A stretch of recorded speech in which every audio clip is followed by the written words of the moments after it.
clear tu te zong zong che bai ve kole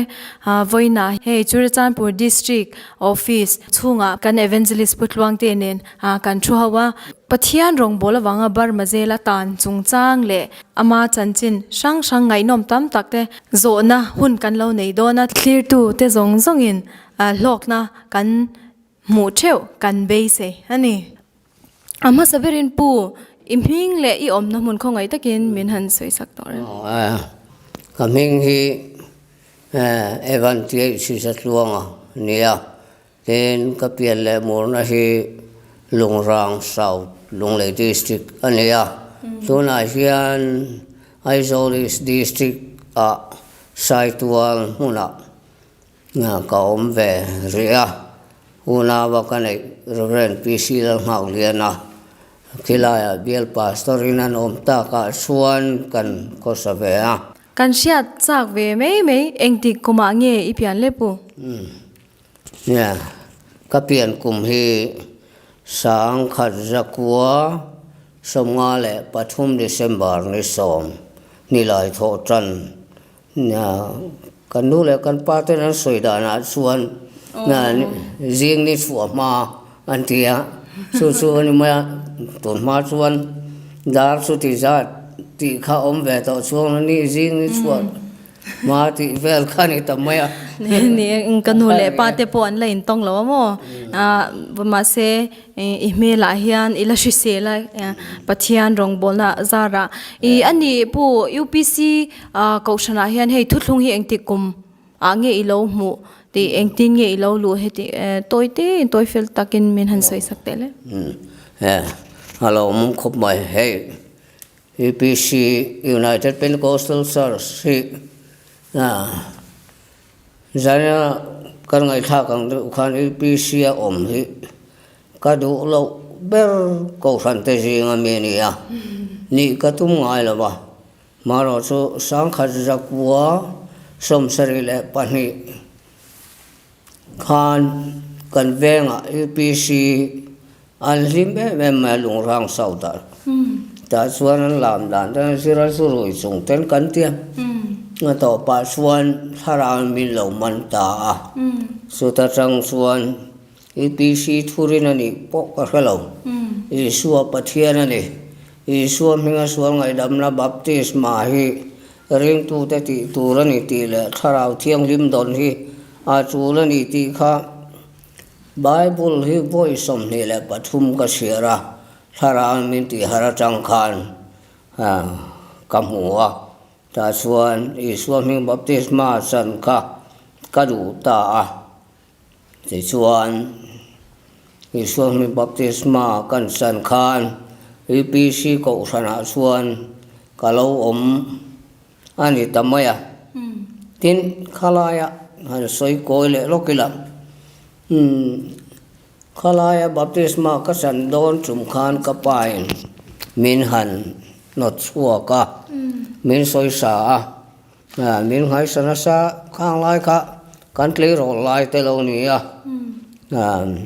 reo min a za tha khop maya kan nu la rim thin te khan min lo nui box ye za ta khop maya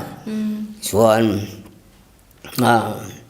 ma se pathian thu thung khan ke ma na tho to wang in san dan kha ka ngai tua ti chuan ka pai min no chua ta ka chuan kanu nu tra te 7 day Adventist upang kan pu kap kung te ne na te ka khosra chu min nuwa ka isuam min baptisma ka san tak chu sang khaja kwa som sarile pathum ma tha a eng ni tak nge ka sa chiang talaba pastor yen sanga sulai suan local pastor kan ti mai mo mi kuta son baptisma ka sangane so UPC ka om tran dan so ani Allah mamlu to ke pu khami thuthlungi ron sha tir itlei rol zo nu 1970 something mo khatap by baptisma iron chan nu eng kum matang khan nge hemi rong bol fila ke lo pen tran eng kumeng za vel nge ini sáng khát ra của som sari pathum khát su kum som ni cái này nó về là nè ngà mà rồi su khalaya khan tuần mai kum som ni thế su lấy rồi lăng lấy can ngày anh nhé lâu mong không mai hay lại sẵn xin hành soi su lung te po le ngà mà rồi su soi ta cả suan sáng khát ra của som sari pathum kum kapan min han lo suata ka khasuan ti khan pu te ne na mai la kan bial pastor te zuin ti khan rong ka bola ka kal zela ti suan sang sa kwa som sari le pali kuma changen ke main rong bolin ka suwa ka su chu kalau kal suwa chan lan su ne de mai Hello, mam lu tu ke pu. Kan kau shan chunga district om zong Manipur ni se Mizoram ni se state sang po ni se he itlo kim vek to mo pu. He Mizong zinga hian khoi district en nuwa mi ti ber. Le a chan khongai takin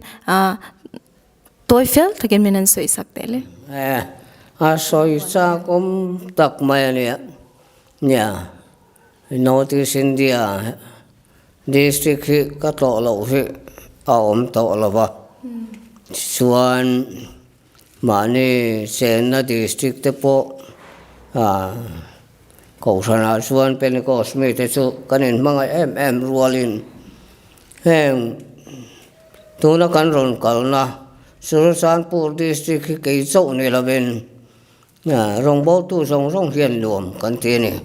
awang su soi ta ka chuan hildang ni lovin lai ko san member te rong kan bol pui te hian min ngai na in thin lung tak zetin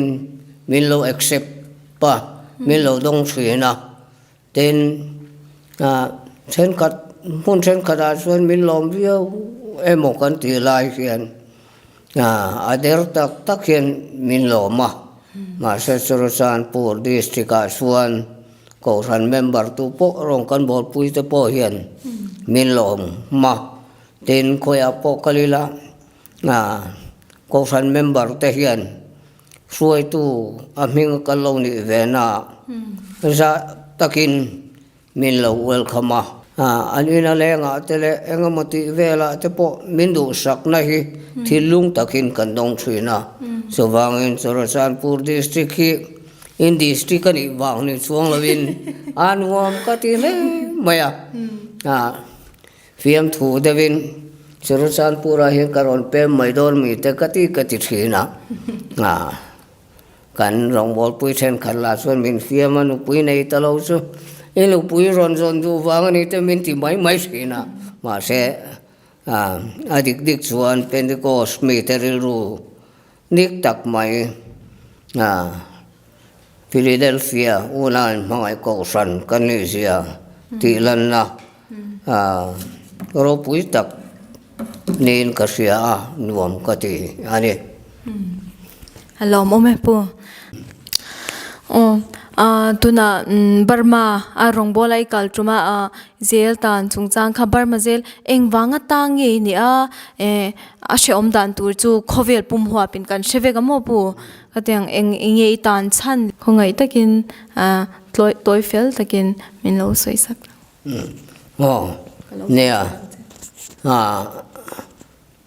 ne soi om tak po ni a Burma hianin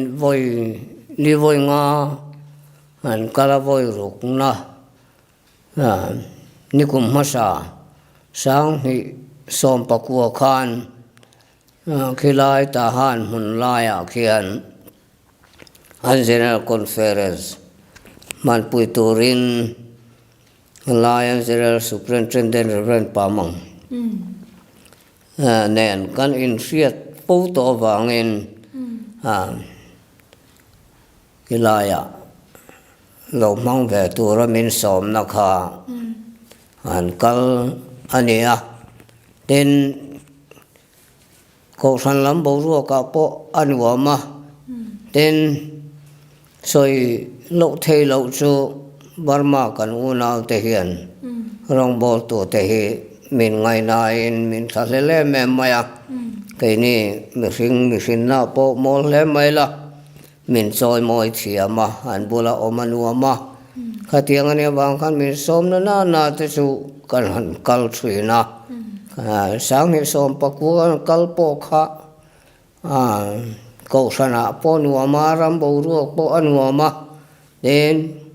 an bar maram pum puyan sera superintendent mevena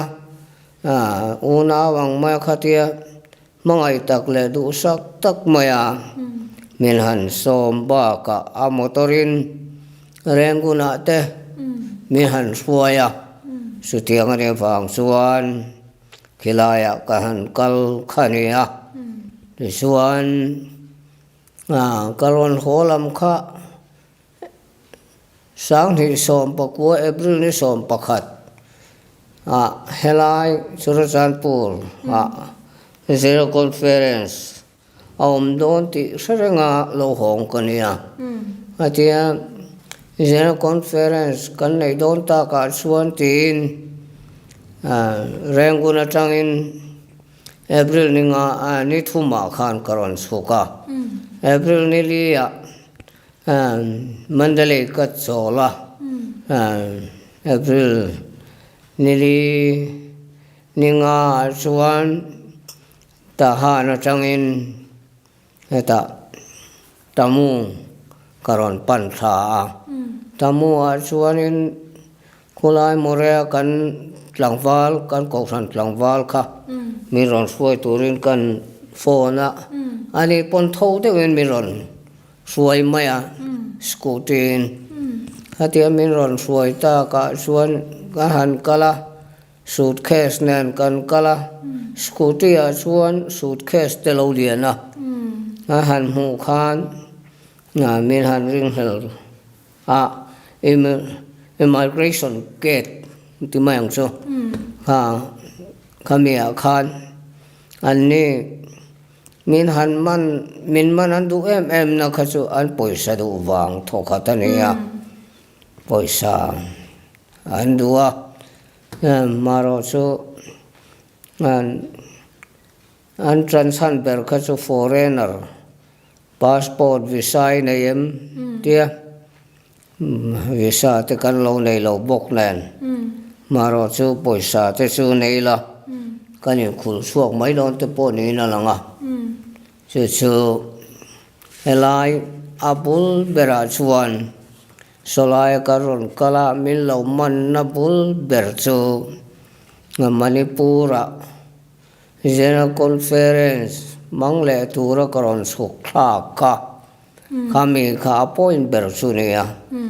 General Conference mang tura Surachanpur ron khen ma infala te po han ha solila tinari runia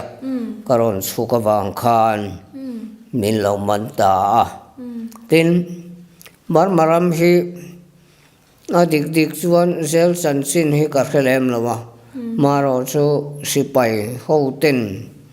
zel an en kol lai te ngai tu chuan tu na adin hun tak chu a hreom lo khop mai ti an soya khala kan tan lai kha chuan tin ke ni foreigner kan ni ba ka Christian rong bol tu Christian pui thiam kan lia wangin Christian leader ti jing mi kan nia pastor men ti maya mi pon sa viawa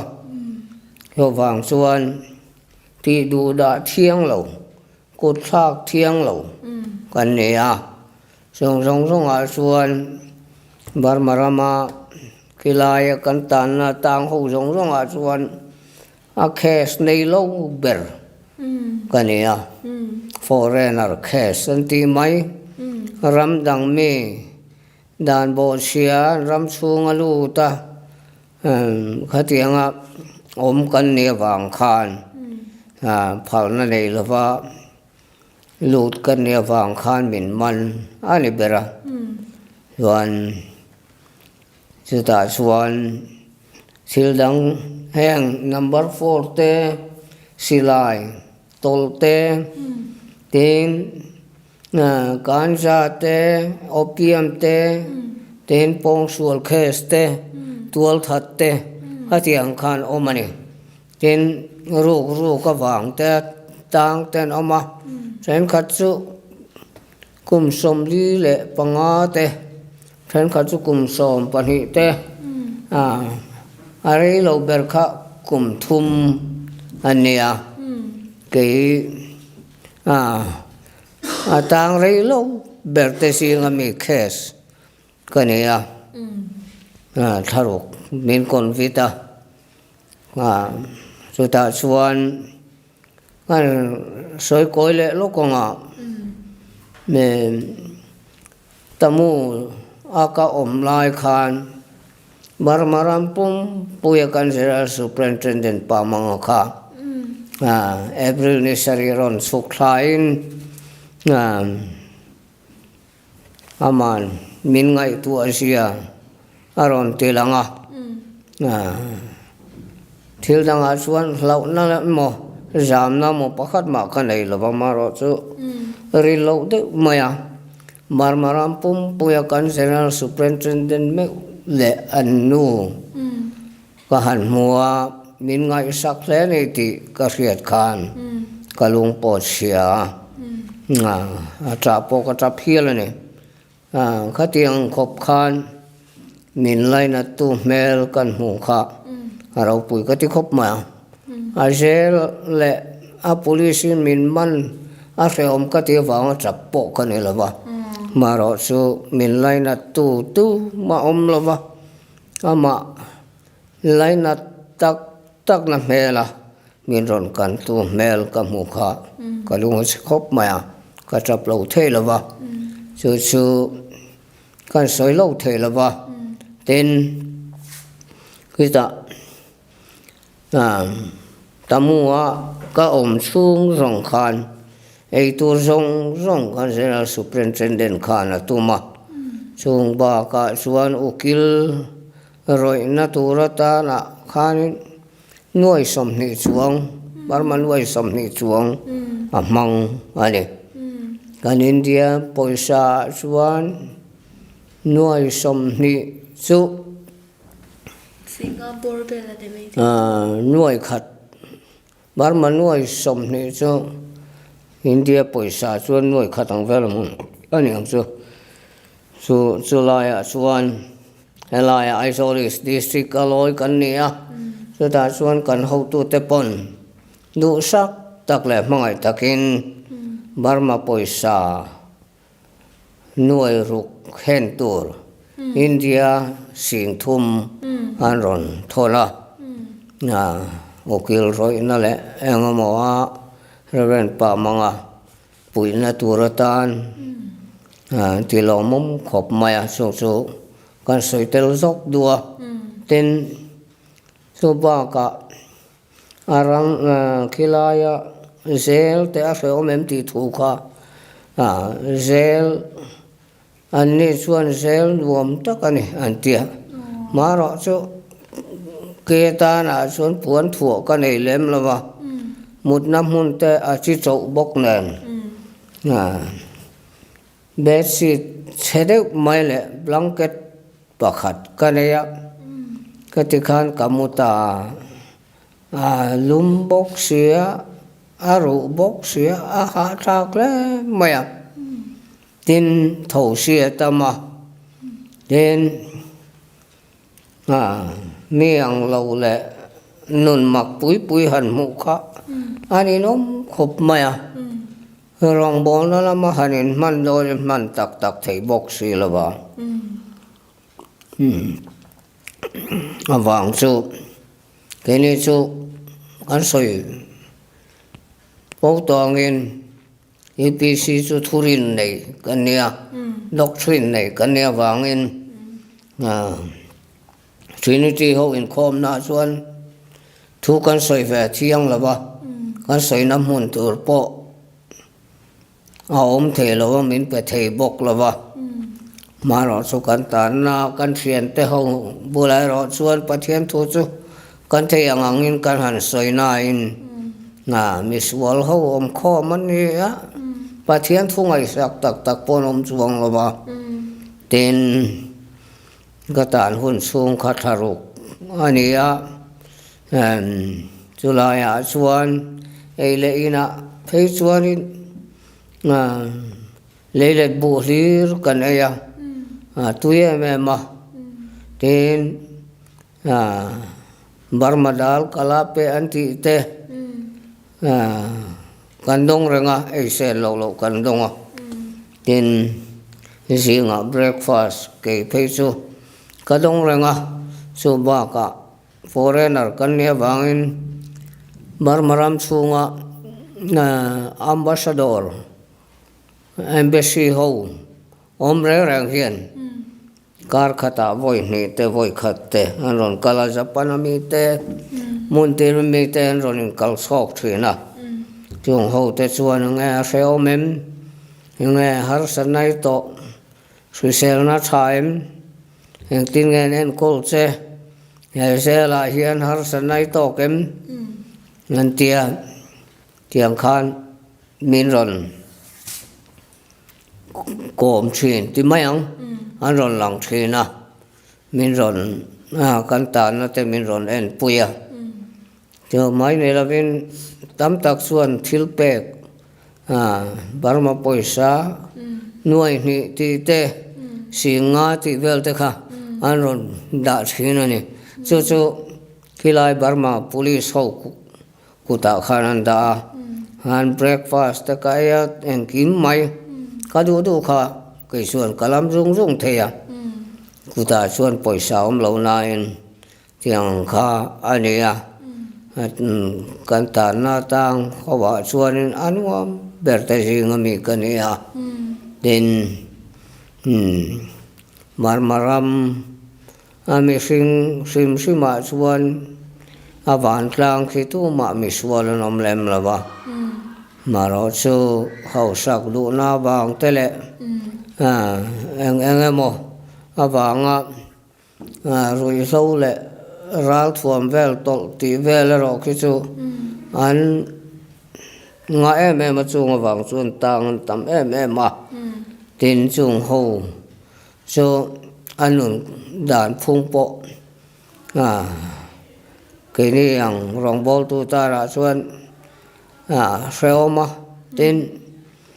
rim che mà cần tàn làm hồn xuống te su cần là tồn về ngay lâu te anh à đến anh sa khop biếc đà năng te tu tin mai dar kar thum te thu sop á anh mà thu san pom là ba anh thu sop chu rèm khop mày à xuống te su rèm cái ti te su anh mày à tuna hian ka zo tu le che chu zelai tan chung khan buaina itok ngayem mi ne nin ti buai ngayem zom tak ponia nia halom zel ka tan chung khan min ti buaya thiang lawa foreigner kan ne wangin pakhat na ten mi ti nom na le eng mo te kut thak tor te tên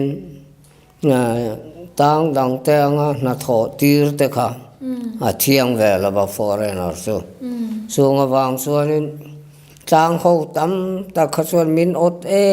em ma kan tan dan kha a create ta sang iti mayang nga lat maya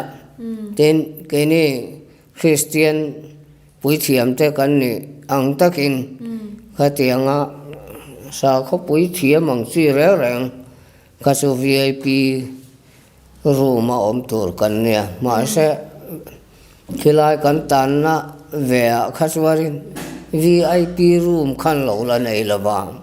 số vàng xuân cái ta khăn đủ thu sa min cần ôm ta lâu rồi cả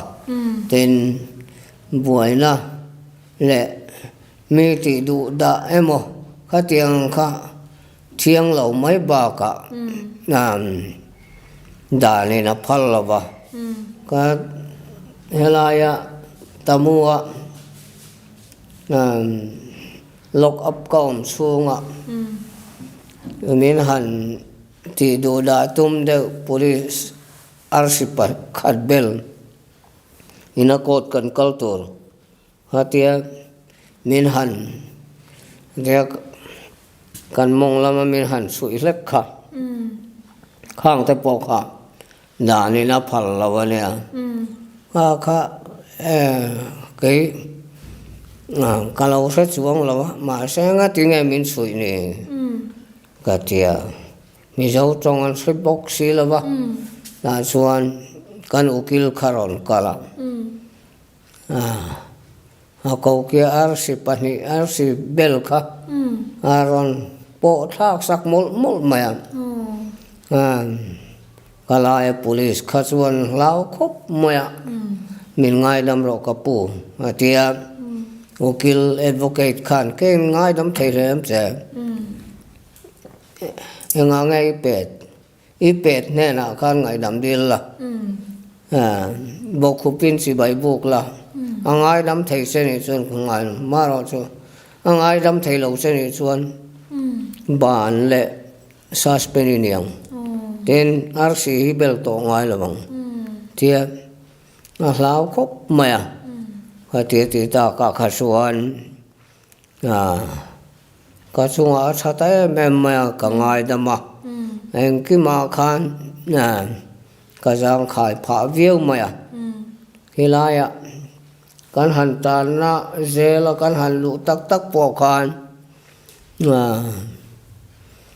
rinain miang lo hel lo om ve nual bok nen kol pa pakhat khan kilaya chuan ke kol klon kan halo boka an ni kol ho chu hang thil thel dum ling leng hian ni boka an ni ai chuan kan vun te lo ngo bok nen kan mala han mu kha mi ron khoi te hi cha ke em moya mi ron kom zo zawa kaning lutuk khan ka siliparin ka vo maya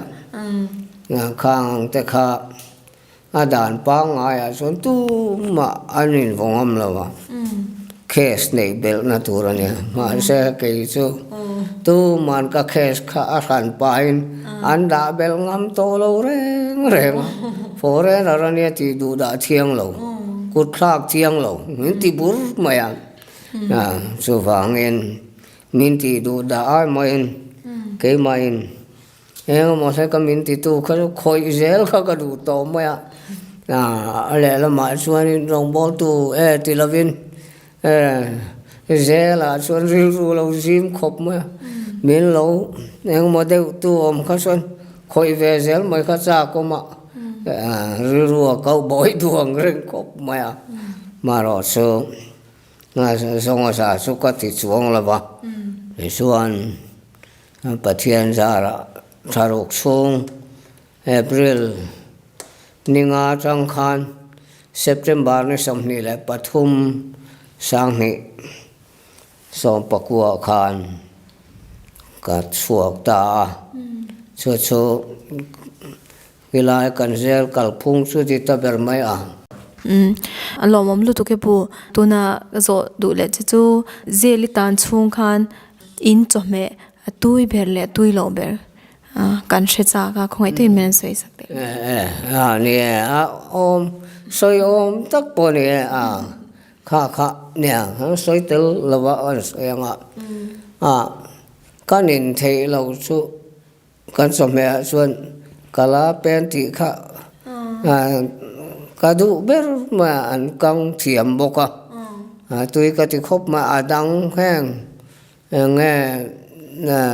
kuang kwa bai ti te ngapi ti vel te kha su ka ei pe lo re nga ma khang ho kha su ka e ngai lo kala pe kha ka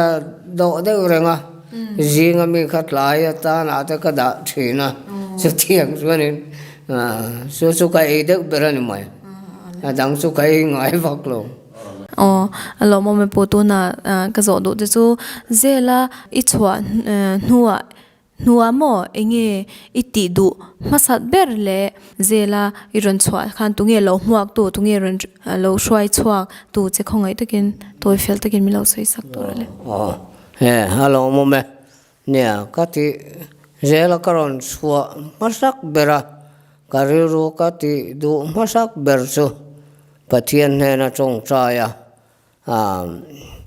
biakina lu khakasak bera ten sutiang suan karon suata ka suan katimpa saber boka ten min suai tu so kilaya changin kantan na zela chang khan min man tu te ka immigration hol ne bangin kilaya min en call to police prison department ho khan immigration ho kuta min han lan ta le kha te pon pe a te chuan arsi pakhat bel ve arsi pakhat ve bel kha min suai turin immigration department ami han ron kala te chuan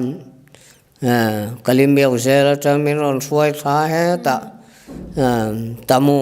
immigration min man tu te office a khan engkim kan ti fela ten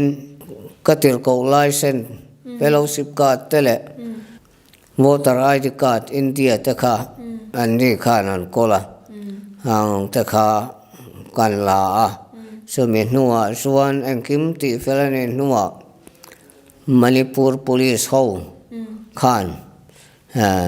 min ron suai ta su ta chang chuan kan ho solaya morea kan ko sanu pa te kan pastor momona te khan min lo hua ka chuan chu min suai dan su ni per tamai alo momme alo mom lu to ke pu ani tuna zona to berata na zel itan chung khan lungai ni te ani lo le he mangan ngoi ni te om khami hunna enge iril ruwa lian ber khongai takin minan sei sakte alo momme hey nya nong mani sa sung rong ma ro chu soi tur hi tam khopa nya zela katan chunga karil rulian ber mai chu in khom namu mal om bok se lo ten rong bola kan local sin kan ni bok se a pathian le ko san ho te mel muwa anin khom khakasak dera adang hi chu tianga eng hel le sak em po ka nei lo ne chu ani mai kalom lu to ke puputluang te na hun hlutak min pe mo chanchin ngai nom tak te minan soi ka kan lom lu to ke pu lalpan ompui zel chen mal som zel chero se kan lom lu to ke ke po ka lom me thlir tu te zongjong le ngai thla tu te zongjong ten mal som na le lok na kan nei theu kan be se ani kan lom lu to ke